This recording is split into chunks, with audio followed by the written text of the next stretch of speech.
আজকের জানাজার নামাজ থেকে আমরা সেই শপথই গ্রহণ করছি।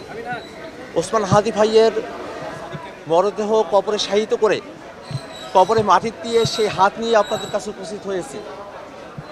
সেই কবরের তাজা মাটি আমাদের হাতে লেগে আছে এখনও।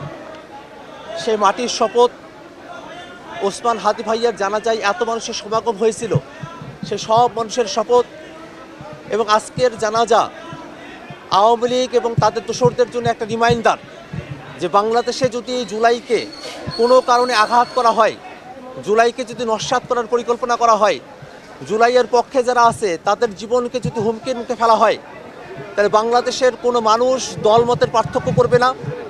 বাংলাদেশের সকল দলের মানুষ, ফ্যাসিবাদ বিরোধী সকল মানুষ, সকল ছাত্র সংগঠন, আপামর জনতা, তারা সকলে একযোগে তারা রাজপথে নেমে আসবে। আজকের জানাজার মধ্য দিয়ে সেটা আবারও প্রমাণিত হয়েছে। আজকে জুলাই আমাদের কাছে আবারও ধরা দিয়েছে।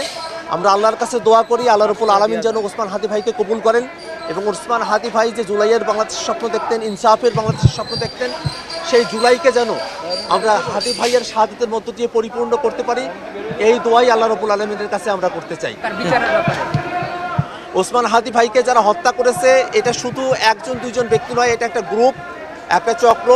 তারা দেশের ভিতরে থেকে দেশের বাইরে থেকে এই ষড়যন্ত্র করেছে এবং গুলি তারা করতে সক্ষম হয়েছে। তারা এখনো পর্যন্ত ধরাছোঁয়ার বাইরে আছে। আমরা অন্তর্বর্তীকালীন সরকারের কাছে আহ্বান জানাবো, খুবই দ্রুত সময়ের মধ্যে ওসমান হাদি ভাইকে যারা গুলি করেছে তাদেরকে খুঁজে বের করে গ্রেফতার করতে হবে। তারা যদি ভারতে পালিয়ে থাকে, তারা ভারত থেকে তাদেরকে ধরে নিয়ে আসতে হবে। এবং ভারত সরকারের কাছে আমরা দাবি জানাই, শেখ হাসিনা সহ জুলাইয়ের যত গণহত্যাকারী আছে এবং ওসমান হাদি ভাইয়ের খুনিরা যদি ভারতে আশ্রয় নিয়ে থাকে, তাহলে তাদেরকে বাংলাদেশে প্রত্যর্পণ করতে হবে।